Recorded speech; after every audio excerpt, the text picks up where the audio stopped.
Bonjour. Aujourd'hui, je vais montrer comment moi je fais mes graines germées de la manière la plus simple et la plus confortable. Voilà, il me faudra un petit bol pour mettre mes graines à tremper, des graines à faire germer, évidemment, et de l'eau. Donc j'ai ici la chance d'avoir de l'eau filtrée, c'est mieux. Voilà. Le chlore et les produits de l'eau du robinet, c'est jamais top, mais ça fonctionnera quand même. Donc, pas de pression à ce niveau-là. Donc, première étape, mettons le soir, je mets une quantité raisonnable, c'est-à-dire une petite, ça a l'air d'être une toute petite quantité, mais ça va m'en faire un grand paquet. Une quantité raisonnable de graines à germer. Alors, c'est pas pour faire de la pub, donc voilà, je ne montre pas la marque, mais ici j'ai pris Alfalfa. Alfalfa, c'est les plus faciles, elles sont plus ou moins inratables et c'est parmi celles qui contiennent le plus de nutriments intéressants et le plus rapidement. Donc, c'est un winner pour démarrer, c'est parfait. Voilà, donc très pratique de faire ça le soir. Donc, vous par exemple, vous mettez ça dans un peu d'eau. Ça trempe toute la nuit et comme ça, le lendemain matin, ça a trempé. On peut aussi les mettre à tremper le matin avant de partir travailler. Et quand on rentre, eh bien, elles auront trempé une petite journée et ça suffit. Voilà, je me suis bien lavé les mains avant d'arriver, on espère. Je m'arrange pour qu'elles trempent bien toutes dans l'eau. Et je les laisse tremper. Et donc la suite dans une demi-journée. À tremper minimum 6 heures, on va dire. Ensuite, il va me falloir une passoire. Par exemple, une passoire métallique avec un petit gadget, un petit embout qui permet de déposer la passoire sur un support, soit comme ça, soit comme ça. Voilà, je ne sais pas si on voit bien. Hop, voilà. Et un récipient qui soit plus large que ma passoire. Ici, par exemple, une casserole. Le col de la casserole est plus large que la passoire, de manière à ce que l'air puisse bien circuler. Voilà. Celui-ci pourrait très bien convenir aussi, encore plus. Ce qu'il ne faut pas, c'est un bol qui a la même taille que la passoire. Parce que, avec une situation comme ça, on ne va pas avoir une bonne circulation d'air sur les côtés, et donc on risque d'avoir à un moment donné une stagnation de l'eau avec éventuellement la température. On risque d'avoir un peu du moisi et un goût de vieux chiffon trempé, ce qui n'est pas top. Et ce qu'il faut encore plus éviter, c'est un récipient dont le col est assez large, mais dont la profondeur n'est pas suffisante. Parce que si le fond de la passoire touche et trempe tout le temps dans l'eau d'égouttage, en fait, ça va être pire que mieux. Voilà, ça c'est pour aujourd'hui. Donc la suite demain quand les graines auront trempé. Donc ce matin, je récupère les graines qui ont trempé toute la nuit. Et que voilà. Et qui ont donc pris énormément de volume. Et qu'est-ce que je fais? Je jette l'eau de trempage. Paf, paf, paf. Je rince un petit coup en rajoutant un peu d'eau parce que les graines collent sur les parois. Et une fois que j'ai fait ça, eh bien je vais les rincer. Donc je les balance dans un récipient, ici c'est une casserole. Je couvre d'eau, je tourne un coup et je les remets dans ma passoire. Voilà, bien égoutté. Et ensuite, hop, je dépose ma passoire sur un récipient dont le col est plus large et j'attends ce soir. Et ce soir, je les rince de nouveau.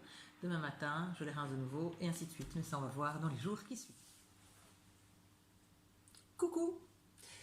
Nous voilà donc le soir du jour numéro 2 et je vais rincer les graines. Et ce coup-ci, pour faire simple, je vais les rincer directement à l'évier.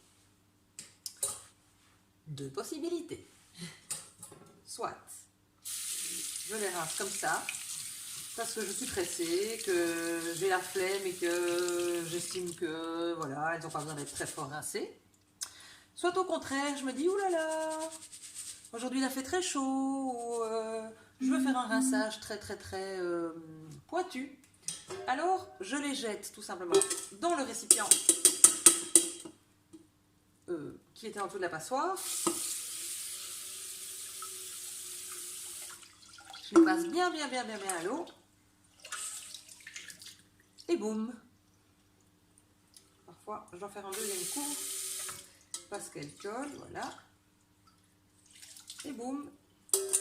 Et je le redépose et je lui laisse passer la nuit comme ça. Et demain matin, après mon petit déjeuner évidemment, eh bien je recommence.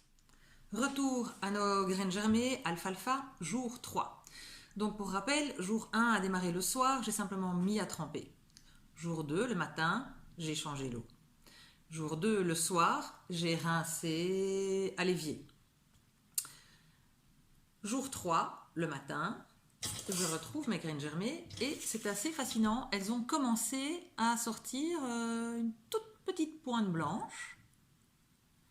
Déjà, donc ça va assez vite. Je vais procéder comme ça.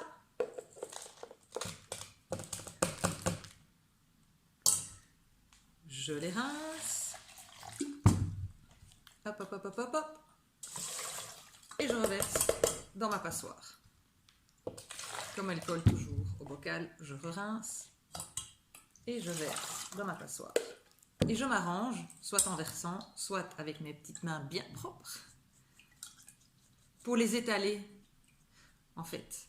Je ne veux pas avoir une grosse boule et un gros paquet au milieu, parce qu'il faut que toutes les graines aient l'occasion d'être aérées et de ne pas rester enfermées dans l'humidité. Donc, ça donne plus ou moins ça. Je n'ai pas besoin de l'eau de rinçage. Ça sert à rien qu'elle reste au-dessus de l'humidité. Voilà à quoi ça ressemble. Et je les dépose. Et donc, ce soir, je les re-rince. Demain matin, je les re-rince. Et à partir d'aujourd'hui, je pourrais déjà vouloir les consommer, en fait, parce qu'on voit qu'elles ont commencé à germer. Mais on va attendre quelques jours pour avoir des vraies graines germées comme celles qu'on voit dans les restaurants pour décorer les petits plats bien travaillés. Donc ça, on va voir combien de jours ça nous met. Mais à culpa, hier, j'ai pas eu le temps de filmer la scène. Donc, nous sommes donc en fait jour 5. Hop. Je mets dans la casserole. Et je le montre. Je le fais pour montrer en fait l'évolution de mes graines. Hop. Voilà. Donc là, elle commence à être vraiment... ça coule encore un peu. Vraiment, elle commence à avoir une bonne tête de graines germées. N'est-ce pas? Bientôt, on pourra trier les graines qui n'ont pas démarré ou qui sont démarrées en retard et qui pourraient, quand elles restent mélangées, donner une texture de temps en temps, un truc un peu trop dur sous la dent, et donc ça fait pas totalement pro. C'est plus chouette quand elles ont toutes la même texture. Bonsoir, jour 6. Voilà à quoi ressemblent mes graines germées. Elles prennent de plus en plus de place et donc je suis tentée de les passer dans la passoire de la taille du dessus. Hop. Et je dois du coup évidemment prendre une casserole ou un récipient de la taille du dessus pour avoir la taille de ma passoire. Mais en fait, elles sont magnifiques.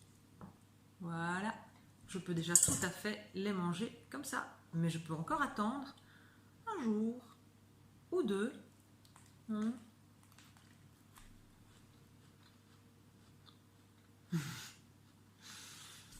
Ensuite, je voulais encore dire quelque chose.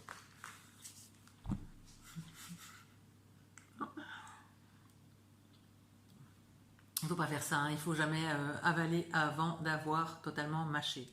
Si vous voulez les empêcher de continuer à évoluer, soit aujourd'hui, parce que je les trouve chouettes comme ça, soit demain ou après-demain, quand elles seront vraiment à maturité, et qu'on veut les conserver plusieurs jours, jusqu'à une semaine, pour en avoir un petit peu tous les jours, sur sa salade, dans sa boîte à tartines ou quoi, c'est très simple. il suffit de les ranger dans un Tupperware ou un Pyrex, ou voilà, qui ferme hermétiquement, et de les mettre au frigo. Hop. Et une fois qu'elles sont au frigo, dans une boîte hermétique, eh bien, elles interrompent leur développement. Et voilà, elles vous attendent plusieurs jours au frigo. Et c'est si fastoche et si gratos, quoi. Voilà. Pas la peine d'acheter des bocaux super sophistiqués à je sais pas combien la paire ou des montagnes de plateaux qui s'emboîtent ou Dieu sait quoi. Non, une bête passoire, une vieille casserole toute démolie d'ailleurs, qui n'est même plus ronde. Et bien c'est tout ce qu'il vous faut. Et l'eau du robinet, voilà. Fastoche, non? À bientôt. Nous voici jour 8. C'est très très long. Hein. Il n'a pas fait très beau et ça aurait pu être moins long. Voilà, ce que je vais vous montrer, c'est que quand je l'ai fait tremper et que j'agite un petit peu l'eau, eh bien, on peut voir que les téguments se rassemblent hop, sur le bord. Je peux les enlever et garder uniquement les graines vraiment germées. C'est plus agréable comme ça. Hop, voilà. Bon, j'ai embarqué quelques graines en même temps, mais voilà. Et ensuite, je récolte. Et dans le fond, là, j'ai des graines qui ont fait germer plus lentement, qui ont un peu tardé. Et je vais les continuer à part, mais je ne vais pas les ranger ensemble, parce qu'en fait, je trouve ça plus agréable d'avoir vraiment toutes des graines qui sont à un niveau de développement similaire. Donc vous avez vu comme c'était simple, voilà, il suffit d'un petit peu de patience. Donc en avant, allez-y, expérimentez et puis amusez-vous bien.